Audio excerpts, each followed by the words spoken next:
there's a lower barrier to entry. Oh yeah. To go out in the summer, so you have more volume. Those Crocs will still take you kind of far.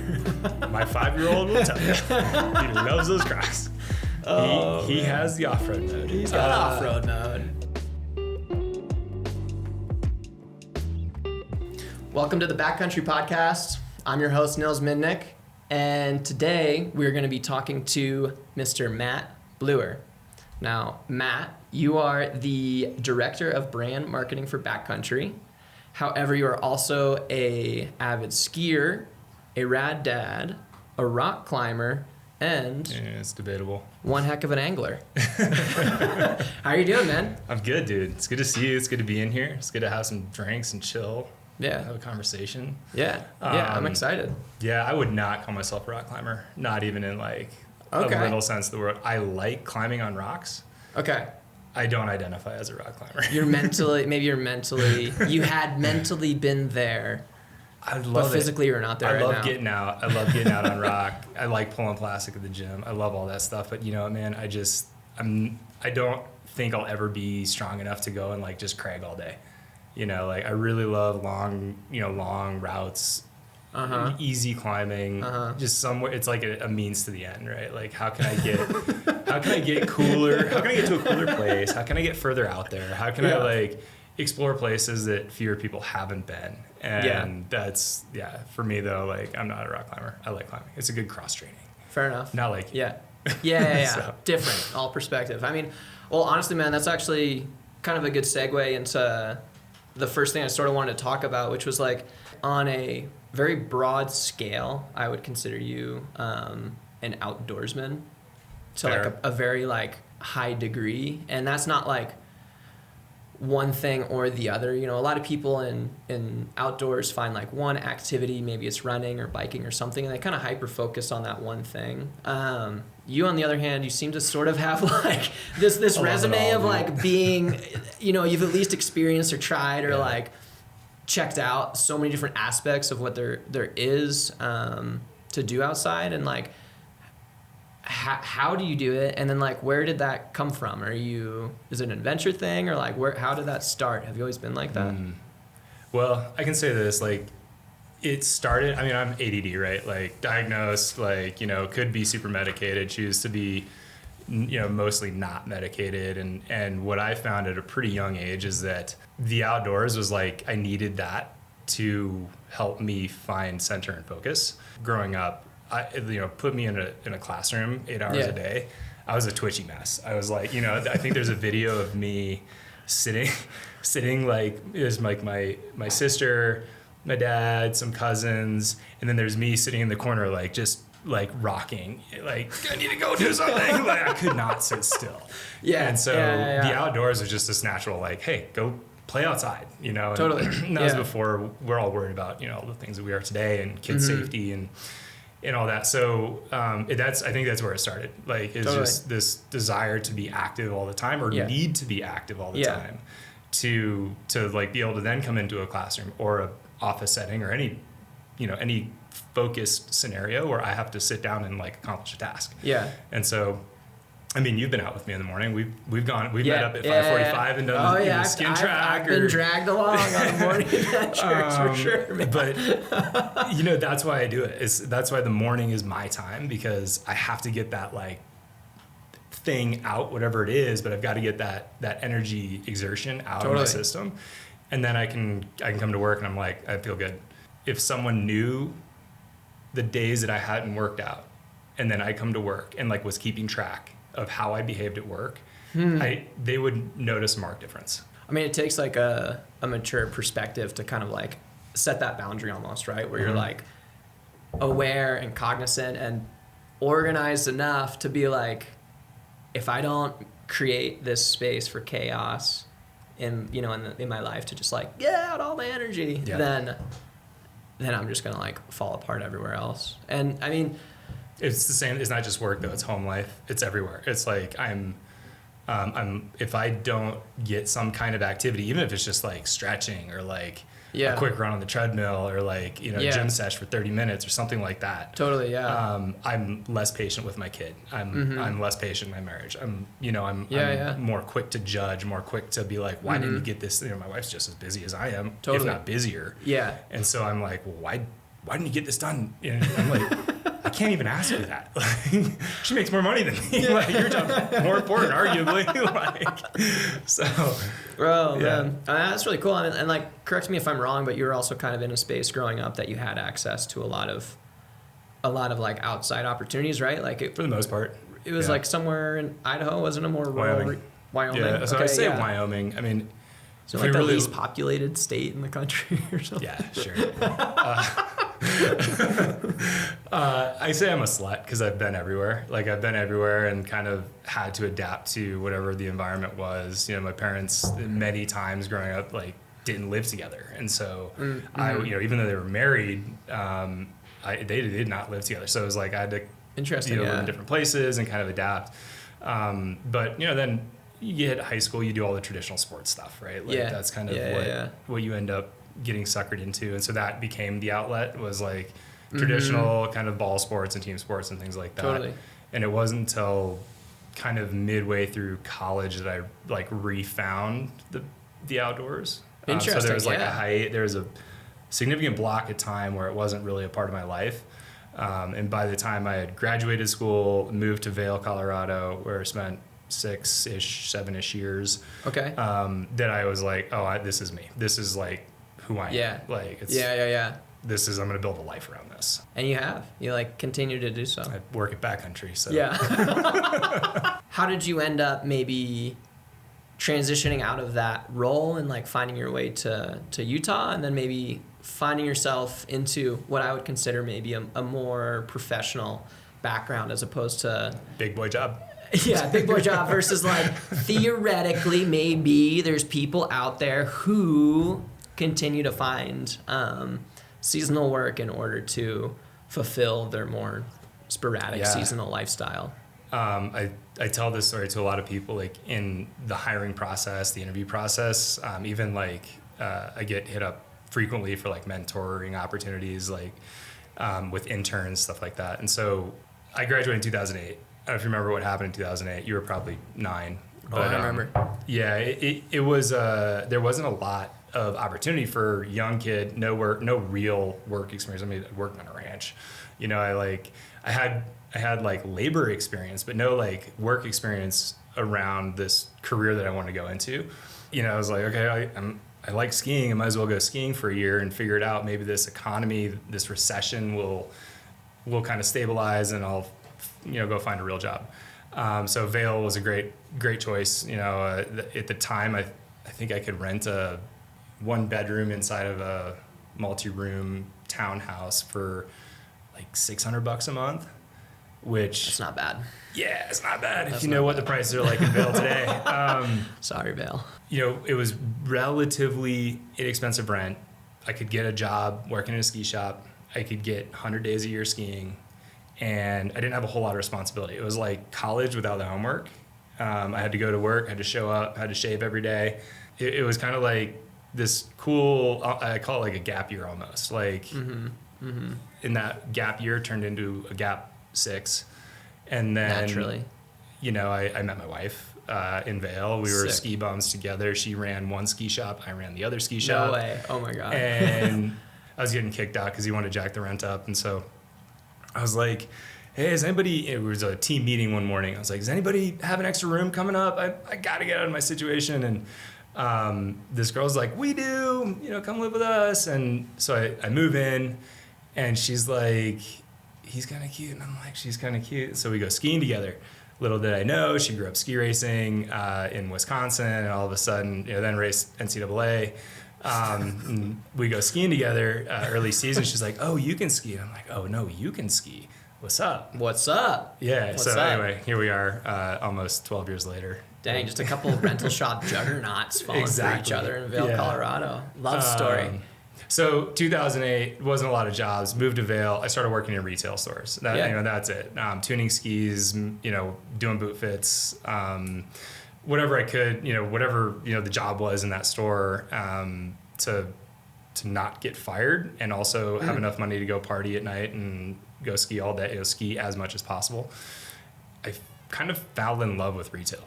I loved the customer interactions. I loved seeing people. I loved doing like a boot fit and then seeing the customer come back at the end of the day being just like beaming. Lit up. Yeah. I've never skied so well. My feet have never felt so good. This is amazing. And I got super addicted to just making people love skiing as much as I love skiing. I didn't enjoy the cleaning. I didn't enjoy like counting cash in the register, but I enjoyed working with customers. And then I kind of just worked my way up the chain, started, assistant manager, then like had boot fitter, or I think they called it like a hard goods manager at the time. Eventually running a store. Like I said, my wife was running the store down the street. Yeah. It was, kind of cool that way. We would always, trade horror stories, because not every customer is amazing. Believe it or not. You don't say. No. Really? Especially during these Sundance weeks. Yeah. That are kicking off right now. My mom worked in a retail store all growing up at the ski resort, and we would hang around, and then plenty of, believe it or not everyone is completely thrilled with their ski day all of the time. No, they're not. So at some point I got into managing bigger and bigger stores, having more responsibility. And then there was this little brand, or so I thought, out of Sweden that hit me up to go and work retail for them. Okay. Little did I know they were planning a 20 plus store retail expansion through North America. Okay. About 3 or 4 months into that, I end up taking on the entire expansion of that brand across North America. Oh, wow. Very little budget relative to say what Backcountry is putting into it. Yeah, totally. Or a number of retailers now that I'm at this point in my career, I know what retailers put behind opening brick and mortar stores. Yeah. And so that's where I really got my feet wet in what I call omni-channel and the whole like outdoor marketplace. Yeah. Kind of a trial by fire. Oh, dude, you have no idea how hard I worked. Yeah. I think it was in 2015, my wife pulled me aside one night randomly. I just landed in we were living in Louisville, Colorado at the time. We had moved to the Front Range at this point. And she's like, you have been on the road 215 days out of the last 365. There was kind of this reality check, like things had to change. Like I had to figure something else out. I had some health issues, super high stress environment, opening stores, you have tight deadlines, budget, there's revenue, there is revenue expectations with getting a store open on time. Oh yeah. And so if you don't hit that deadline, you are going to like really mess things up for your business, and not just a store, but the overall company and for our North American entity.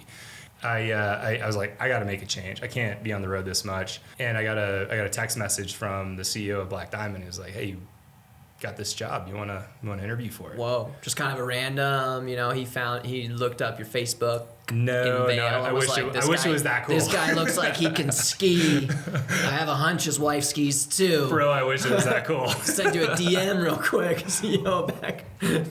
No, so he had actually been the CEO. He was the North American like GM or president of Fjallraven, was a brand I worked for. Yes. So he was the head of Fjallraven for North America. Yeah. Had gone to Black Diamond, had been there about a year. He was trying to build out the marketing team. And one of the roles was like a retail marketing specialist or something like that. Yeah. And so that's what he texted me about. And I happened to be on a 3-week stint in Cambridge, Massachusetts, trying to get a store open in Harvard. I missed my wife like crazy. And I texted her, I was like, John just hit me up. Yeah. What do you think about Utah? No way. So here we are. We're in Utah. I'm working at Backcountry. Oh, it's amazing. Man. I love it here. Dang, that's so cool. That's like pretty incredible. Is there a way you've kind of been able to like harness that like maybe hyper focus or like that energy and sort of structure it in a way in your mind to like put it towards work? Because like it sounds like you had a lot on your plate, but it also sounds like you were pulling it off too at like a deficit, right, of like your personal life and your health and all that. Well, and, like, and doing the job right. Like I don't think I did my best work when I was doing stores with Fjallraven, right? Like I don't think I was executing at the highest level because there was so much to do, and for a good chunk of the time I was there, very little support to get it done. Yeah. And then it again, they built a team up around that initiative. Yeah. But for a while, no. Yeah, you're absolutely right. Yeah.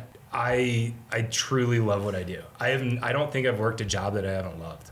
That's like cool. I really, really the people, because I mean, think about it, whether it's Black Diamond, Fjallraven, Backcountry, wherever, like you can look around and there's somebody you relate to in some capacity. Yeah. You share something in common with everyone around you. And it's either skiing, maybe it's hiking, maybe it's biking, maybe it's climbing. It doesn't matter. We do these things because we enjoy them, we love them, we train for them. The person you're trying to connect with has the same motivations as you, and so there's a deep connection immediately when you walk in the door. There's a deep connection with everyone that you work with, and like I said, with retail, I really love seeing people enjoy skiing. So there was a connection coming, getting more into the industry. I love the connection that I get to have with the people around me. Yourself. I mean, how many times we've been out a few times and been on some cool adventures, and like that connection coupled with loving what you do for the actual job, that I love it. That's like, it's amazing. That coupled with being able to get outside every morning. Totally. At 5 a.m. Oh man, that's well put, right? And it's like, I don't know, is that you create that camaraderie amongst people, and it's just kind of like, as that like extra layer of motivation, and as that extra layer of motivation for everyone to like keep working hard and like, pursue those goals, and having those connections and relationships was kind of like the aspect of your job. Like you manage a lot of partnerships with people, and I'm sure a lot of that comes naturally because there is a bunch of common interests and like common goals and passions, which is pretty cool. But I would imagine it gets tricky as well, trying to figure out like boundaries, or having to be like the bad guy and say no sometimes, especially getting to an aspect or getting to the degree you're at in your career at the moment, and how do you kind of find balance, right, between being like, yeah, I do love rock climbing, but like no to that idea. You got it, right? No. But no, man, I like granola too, okay, but I have a harder time with activities. I picked up on that. Yeah. The actual clinical definition is hobby whore. So I collect those hobbies, and I like to do them all. It's harder to set boundaries with activities. Climbing, I had maybe gone like rock climbing at a kid's birthday party when I was 10 before I started working at Black Diamond. I was so out of water. Dude. I mean, there might be a good rock climber or two there, huh? Just a few.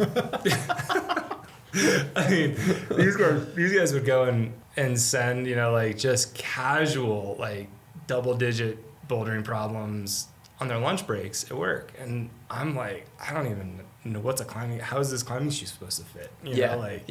So I am so out of water. What I fell back on was I knew how to ski, I knew the backcountry, I knew how to travel in the backcountry. I had an Abbey 2 and I had rescue, and had done the work in the snow safety space, so I knew I had like this little niche of the business that I was very like, okay, I understand this, but then the rock climbing thing was it was so far out. So I found it by literally just every morning, maybe 3 days a week for the first year. Yeah. Religiously. Yeah. 3 days a week I was at the climbing gym. Yeah. And was like, I have to figure this out at least enough to be able to understand the engineers that are building, innovating in Camelots, innovating in, belay devices, innovating in rope technology, innovating, all over the place. Yeah. There's so many things that I was like fascinated with, but I couldn't even, it was like walking into, France and saying, I've never heard French before. Yeah. Yeah. So that's what I was going to like relate it to, right? Yeah. It's like, you got to put your get your mileage under your belt to Totally. like speak the language. Totally. And luckily I had some amazing, colleagues. I walked into an incredible team there, people that I still keep in close contact with today. And, they took me under their wing, so to speak, in the climbing sense. I was like, let's go climb. And they would take me out. They were patient and amazing and cool. super cool to like, go climb a 5.6, go climb a 5.7, like outside corner and, That's Stewart's Ridge all day. That's Love all that day. one. Yeah. Just doing laps on that stuff, multi-pitch things, learning rope systems and anchors, and it was awesome. Yeah. But that's how I found climbing. And then, in terms of setting boundaries though, with people, it's a challenge. I think it's a challenge for anyone. What I have to boil it down to is like, why are we engaged in a relationship, no matter what that relationship is? Like I do this with my wife, like, obviously we've been together a long time now, and we continually have to set boundaries, and have to like have a conversation about like, hey, what is you're doing this, I don't like that, you need to change. Right? And it's like, well, why are we in this relationship? Oh, you're my wife and mother of my child, like, you do all these amazing things, it's an incredible person. So it's kind of the same thing as like, why am I in a relationship with someone at work? Why am I in a relationship with someone ground zero? Yeah, ground zero. Go to ground zero. What are we here for? Yeah. And then how we're interacting, how you're behaving, how I'm behaving, and sometimes it comes to professional things. Are you hitting deliverables? Are you hitting deadlines? Are you making an impact that we need to see? Quote unquote job. Well, why are you here? Why are you in the relationship? And so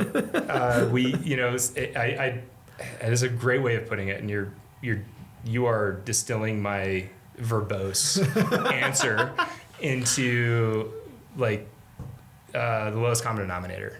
I always try and bring things down to the lowest common denominator. If it's a problem, a relationship, boundaries, whatever it is. Yeah. At the simplest, most fundamental level, what are we trying to accomplish? Let's figure that out. Does it work to get to that point in whatever we're doing? And if it doesn't, we don't need to move forward. Yeah. It seems like you have this way of being able to kind of like separate out all the weeds, all the variables, and kind of like really figure out what needs to be prioritized and what is less of a priority, quite frankly, because as is life, there's just noise everywhere, like, and that could be in your work, your relationships, your activities, which seems like you enjoy the noise in your activities, but have you always kind of been like that? Is that just like something that is that who Matt is, right? Or is that like something that you were like forced to learn, or was there a mentor over a period of time that kind of taught you that?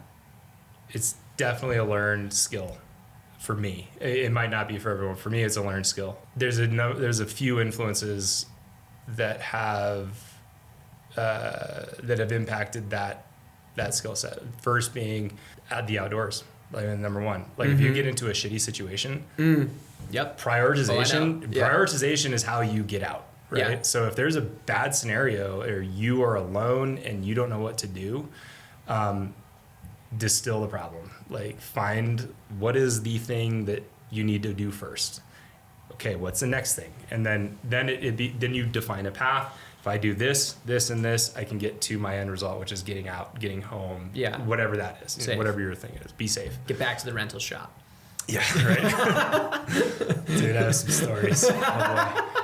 So that's one. The second is I had a boss at Fjallraven, shout out to John, who had a lot of really valuable lessons I took away from working for him, both at Fjallraven and at Black Diamond.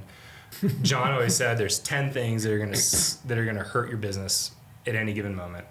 Find the 2 that are gonna stop your business. And he's like, if you can find those 2 and fix those 2, the other 8 don't matter as much. And so I've always kind of held on to that as a really interesting way to evaluate where you're putting energy, whether that be professionally or at home or anything. And it aligns with kind of that problem-solving mentality when you're in the backcountry in the outdoors. Totally, yeah. Which I've had that for a long time. That's cool. And then family too. I don't have an awesome. My mother's amazing. My brother and sister are incredible, but didn't have an incredible family unit growing up. Coming from that and then going into relationships outside of it, I had to be very focused on like, what am I trying to get out of this relationship? What are they trying to get out of this relationship? What's the purpose? What's the meaning?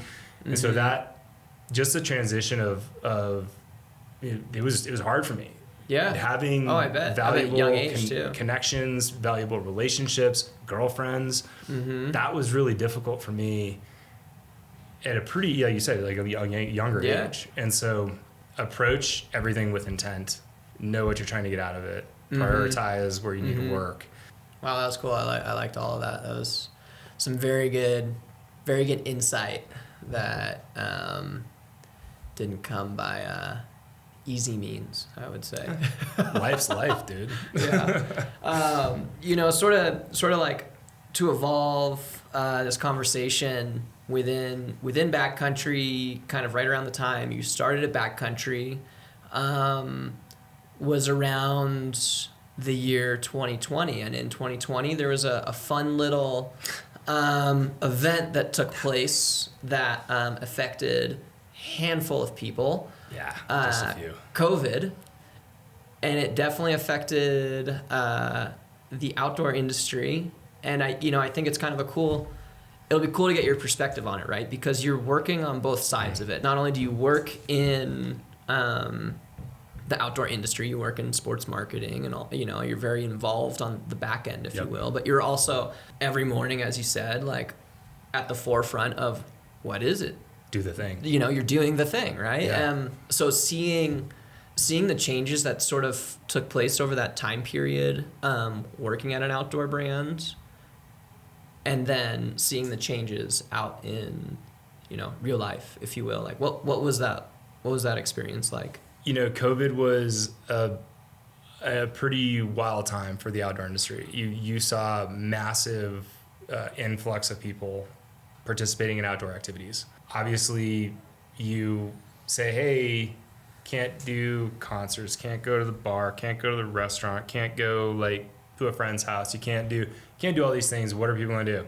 Everyone's going to go to do the thing or try the thing for the first time. I think more people should be outside no matter what. I think more people should be doing hard things no matter what. But if you have never really been outdoors or never really had an interest in it, you take all the things away that you normally do, is like, what's left? The outdoors, right?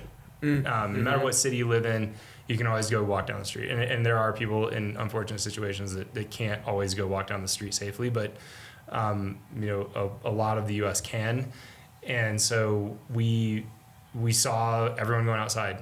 I'm going to try running for the first time because I can't go to my gym. That had a massive impact on our industry because everyone's like, well, I need the stuff. I'm going to do the thing. I need the stuff. I'm going to buy shoes. I'm going to buy backpack. I'm going to buy a water bottle. And I think a lot of those little things added up to a lot. But then people who are already invested, they're like, wait, I get to work from home now? Yeah. I mean, I don't have an hour-long commute in my day. Totally. Well, that's an hour I can go mountain biking.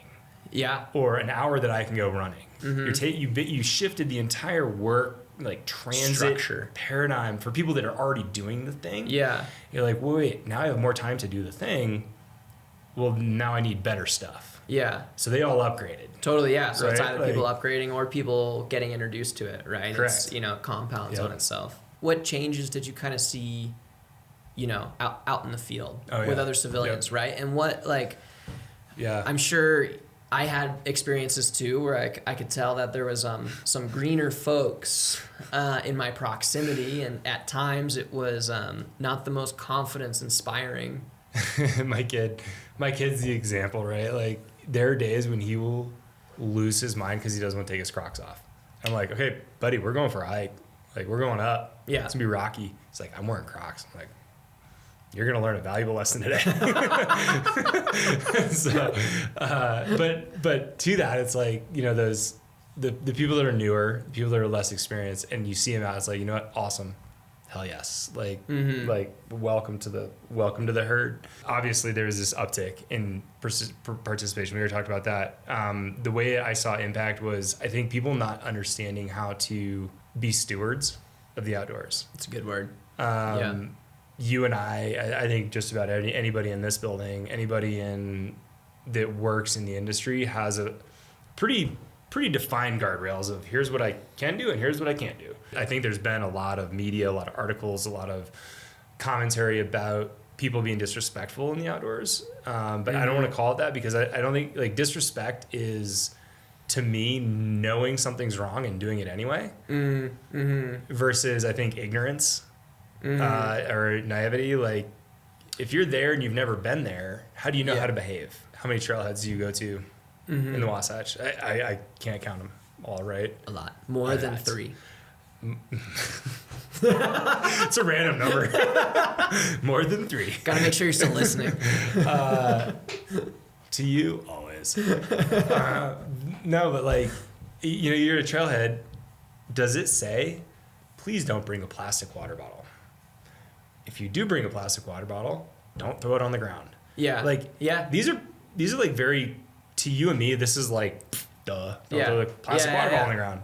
But you don't, like, not everyone knows that. Not everybody, like, has taught that. You know? Where would you learn that? You know, like, we have to balance checkbooks. I say checkbook. Nobody uses a checkbook. But, like, we have to balance our bank accounts. We have to look at our, you know, budgets and our personal finances. I have to do it every day in my professional life. And I really wasn't, I was taught some of that, but so much of that was like a learned experience. And same in the outdoors. Yeah. Someone somewhere told me, hey, your knot's wrong on your harness. Or, totally, dude, put your bindings into walk mode. Yeah. You're going to kick out of that in the wrong place and your ski's going to be gone. Yeah. Learning by doing. And I think so many things in life kind of happen just by doing the thing, whether it's your job. Like, even if you graduate college, you get your first job, most likely you're going to learn everything about your job at your job. And what we saw in the backcountry and just the outdoor space in general is that learning process had kind of been taking place on a much smaller, slower, controlled scale since ever. And like, you know, there's little checks and balances in place, and it was like never anything new. But then all of a sudden there was a significant uptick of people going through that learning curve. And yeah, I can think of like a handful of experiences as well where you're like, you're new. Like, like, I should talk to you. Typically I would like ignore you and move on because I know someone would talk to you. But with no specifics, staying politically correct. Give me your top 1 or 2. Top 1 or 2. I've had it a number of times that I've like gone out of bounds of Brighton and off the backside of Great Western. There's Clayton's, which is this like big open POW field.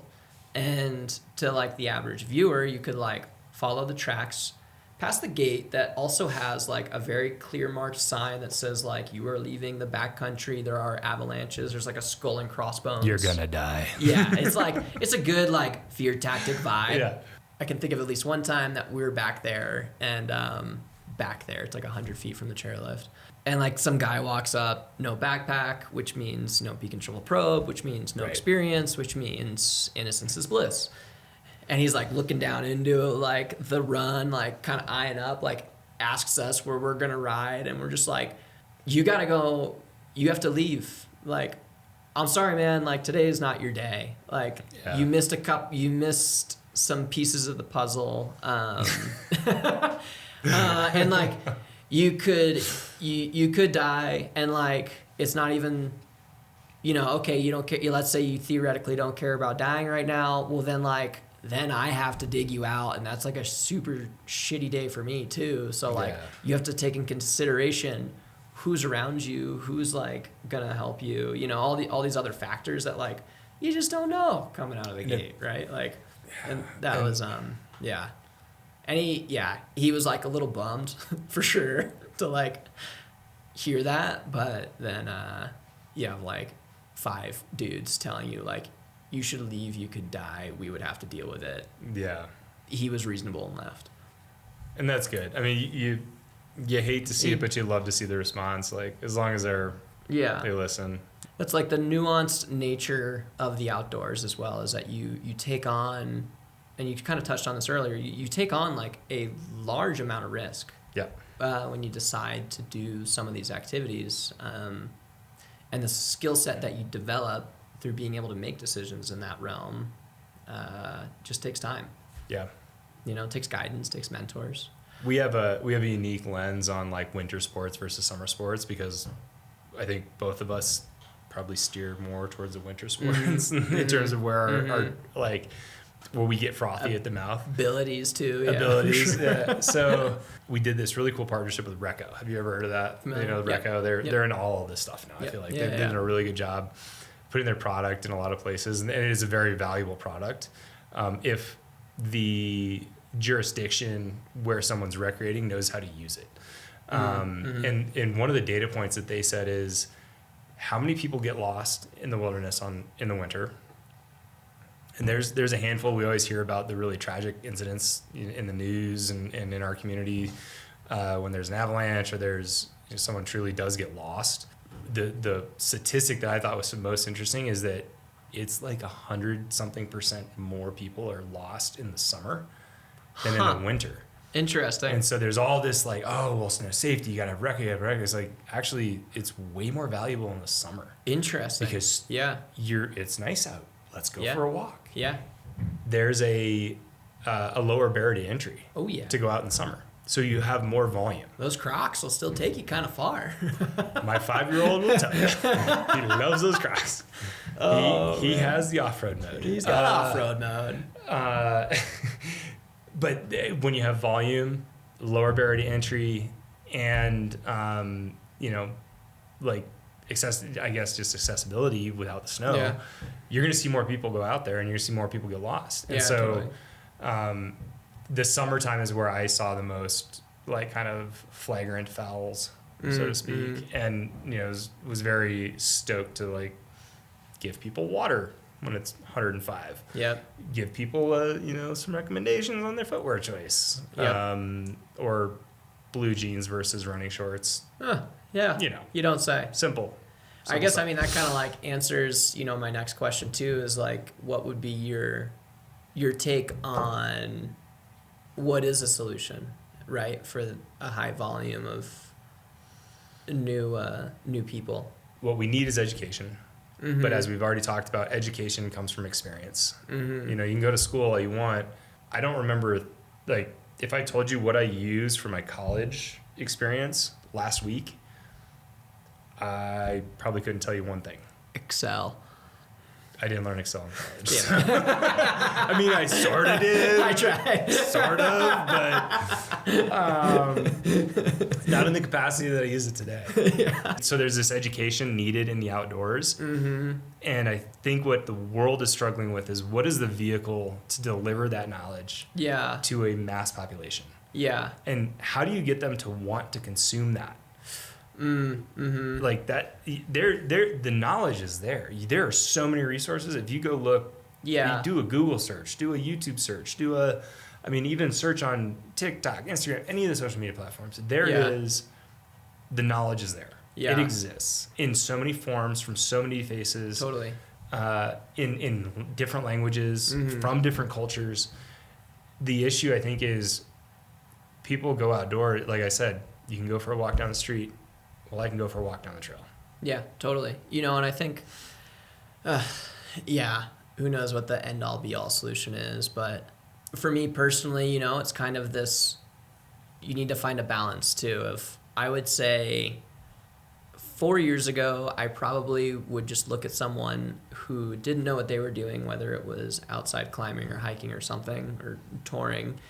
And I would turn a blind eye and be like, oh man, like, I'm gonna get out of here. and then now I've kind of tried to like have a new perspective because of this change. Yep. And I think I would like to think that a lot of people have had this perspective, and hopefully, anyone with experience can just like approach it with some compassion of understanding that this individual they're encountering who is wearing Vans slip-ons and doesn't have any water and is trying to hike up Grandeur or something, maybe it You know, maybe it wouldn't kill you to stop and be like, hey, are you okay? Yeah, let's have a conversation. I can tell you're not okay. You should have water and better shoes. Yeah. Like, be safe, see ya. You know? Yeah. And it's like, it's tricky too, because especially in like these outdoor sports, like you're balancing some ego, you know, and like people can be reactive and like most people don't like being told that they're doing something wrong, especially if they're new to it. So it's just sort of this like balancing act that I think everyone's trying to figure out. I think it's a really interesting point, dude. You know, as a community, you know, I say as a like community. We have a communal responsibility of being like, Exactly. you know what, Nailed it. I don't really give back in many ways, but at least like this dad with their daughter who's farther from the trailhead than they should be, maybe they just don't know. Yeah. You know, like 100%. I don't have to yell at them, okay, but I can at least be like a kind check conversation. In, you know, be like, do you know how much you're messing up? Yeah. I'd say a kind conversation, just like, hey guys, how's it going? Everything good? And that, you know, I see that in mountain biking and trail running a lot, is like, especially here, Utah is a unique place in that there is genuine community in the outdoors. Mm-hmm. So when I was at Black Diamond, there was this thing, it was a internal, like employee only, like we called it a rally, but really it was a race. So people, you know, they got a shuttle at the top of Guardsman. You had to ride a bike. They didn't cost more than, I think it was like $25, maybe it was 75, and you had to buy it on the secondhand market. You had to race these bikes off the top of down the crest, and I was like, I'm not gonna spend time buying a bike. I don't really want to do that, but I'm gonna take my actual mountain bike out.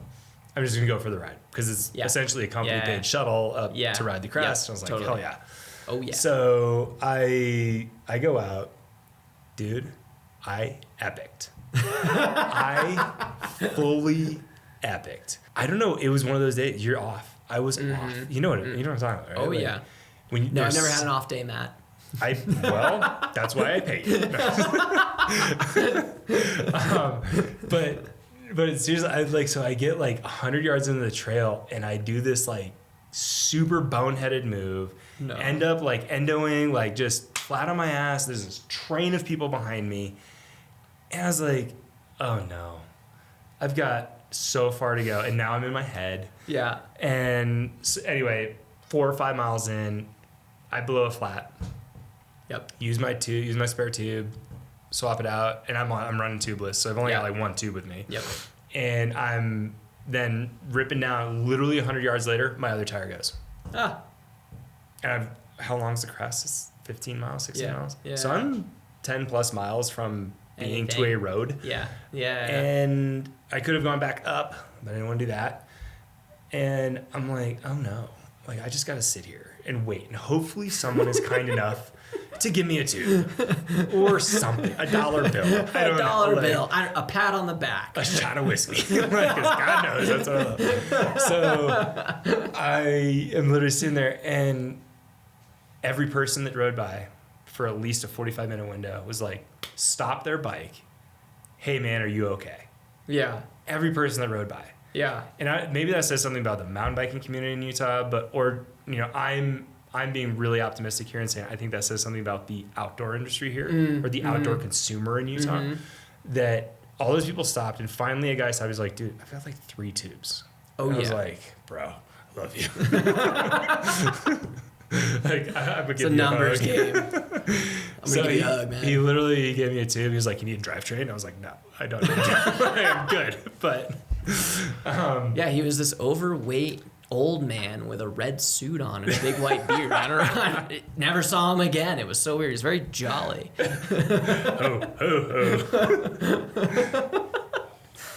Oh man, no, I think that's a really good example too, right? Of like, we need to do more of that. Stewardship. Yeah. Right. Like stewardship comes in many ways, and maybe with the influx of people into the backcountry, stepping up on your own personal game to help others is kind of what that can look like. And as a experienced outdoor user, consumer, customer, whatever you are, guide, be prepared. Yeah. Be super prepared for whatever you might encounter. All right, Matt. This has been we've covered like a lot of really cool topics, and it kind of leads me into a section that I'm deciding to transition on, because at first I was gonna call it asking for a friend, and I would ask you for a question. I would ask you a question. I get to ask back. Yeah, but I've decided to not do that, and because we covered it really well. I was gonna ask you inadvertently for like sports marketing advice, which I feel like you covered extremely well. So now we're coming into a would you rather to try lighten our load for the remainder of this conversation. And Matt Bluher, would you rather a 5-foot POW day, everything settled, full green light, ride whatever you want? You know what? Maybe there's even what's the snow water? It's whatever you want it. The sweet is whatever you want it to be. Or would you rather wrangle in your dream 5-foot fish? 5-foot snow day, 5-foot fish. What's it going to be, Matt? Dream scenario in both cases. Great POW day, stable, but like, I don't, maybe. How did I get to the top? However you want, Helly. God damn it. But you only get one run and you only get one fish. 5-foot tarpon. I take it. I take it, dude. I knew we'd go fish. 5-foot tarpon, dude. I knew we'd go fish. Watching those fuckers jump out of the water. What a rush. This guy was cool as a cucumber the whole conversation. He was just shaking right now. That like shook me to my core a little bit. Yeah. You're like, wait, at first it was 10 feet, and I was like, gonna try explain that the snow had settled, but I was like, 5 feet's better. Like, 5 feet's more real. We skied a day in like, Vail. He's gonna catch a shark or like ski like overhead snow. Like I don't know what he's gonna do. 5 feet though. He's going with a tarpon. Yeah. Quote unquote. Tarpon. Nice. I'd throw at a big 100-pound plus tarpon. Ugh. Yeah, any day. That's the good stuff. Oh, what man. A rush. Oh man, that's awesome. All right, and with that being said, what's next on the horizon for Matt Bluher? Well, what do you got going on? What's the future hold? We are in the process of planning our summer. Lots of camping, floating, fishing, hiking, running, biking, trying to fit it all in. Summer is much harder for me in my hobby prostitution than winter, because winter it's kind of one-dimensional. In the summer it's like, oh wait, I want to run. So I have to like structure my day. It's like I have to agree with my wife. Yep. Are you good if I get up at 5, run at 6 to 7, go for a run, go for a family little fishing outing by the campsite from 7 to 9, then we're going to put in at 10. We're going to float from 10 to 4. Then at 4, I'm going to go for a mountain bike ride. Then we're going to grill from 5 to 6. And then we're going to put packs in the bed at 7 and then sit by the campfire from 7 to 9. With a guy that claims he has ADD, that sounds like a pretty dialed game plan. It's a plan. I don't know if it's... That sounds awesome, man. That sounds really cool. But we're trying to plan these like trips in the summer. It's like, hey, and we're trying to get more focused. We're trying to get, hey, we're going here to fish. Let's just fish here. We're going here to like maybe do some running and biking. Focusing on the singular goal, right? What's the objective? Thank you, Matt, for coming on and freaking talking shop, bantering for a little while. We got like a sip left. Putting back like a little bit of High West. High West. And taking time out of your busy schedule just to to banter and chat for a little while. Good Friday night. I do this any Friday night. we really appreciate it, and it means a lot. And to everyone that tuned in and listened to the show, thanks a bunch. If you like the show, make sure you like, comment, subscribe, and stay tuned for more.